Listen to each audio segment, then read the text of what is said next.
Hey, beautiful people on the internet. This is another edition of Lindsay Answers Questions on the internet. So today's question comes from Katie in the Girl Boss community.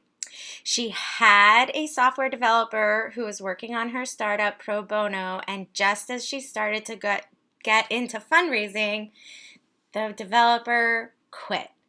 She doesn't want to give up, so she is learning to code and she wants to know if anyone else has done the same. She wants to know if it's possible. Well, I'll tell you that it is possible, but it's probably the least direct way to go about building your business. Let me tell you a story. I had a great idea for solving a problem in the healthcare space, particularly around patients being able to read their explanation of benefits.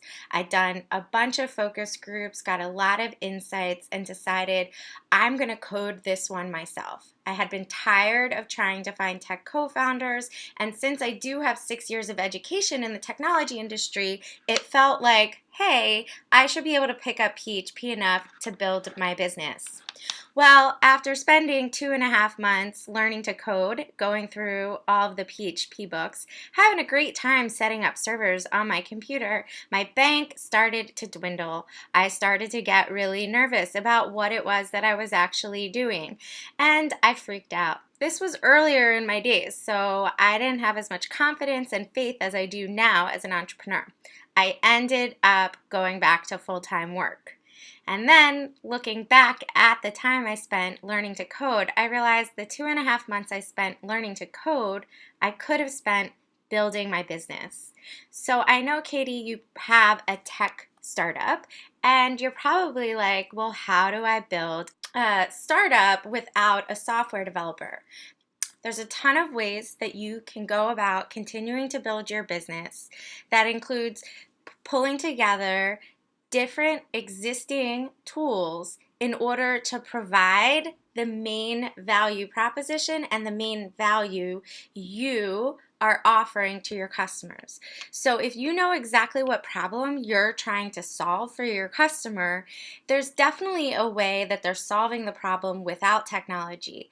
And you can use existing technology tools to solve that problem a little easier and a little better for them. This is the type of stuff that I do with my clients all the time so that we de-risk our investments at every stage. I don't want you putting money or time into software development until you know 100% that the features are the features that your customers will pay you to use. Caveat to pay is not every software company has a direct pay business model. So pay, I mean by pay by their information, their money, their time, their data, etc. So all in all, there are lots of ways for you to continue to build your business, and I would love to talk to you about them.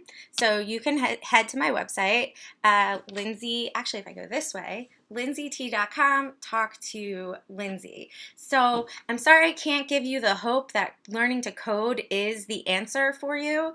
I don't think it's the answer. There's a ton of technology skill sets that you can learn without learning to code that'll serve you a lot better in the long run. Again, just set up a time to talk to me and let's talk through your current situation. I also work for investors performing due diligence, so you can talk to me about your fundraising prospects as well. All right, internet, that's another question answered by Lindsay on the internet. Have a great day.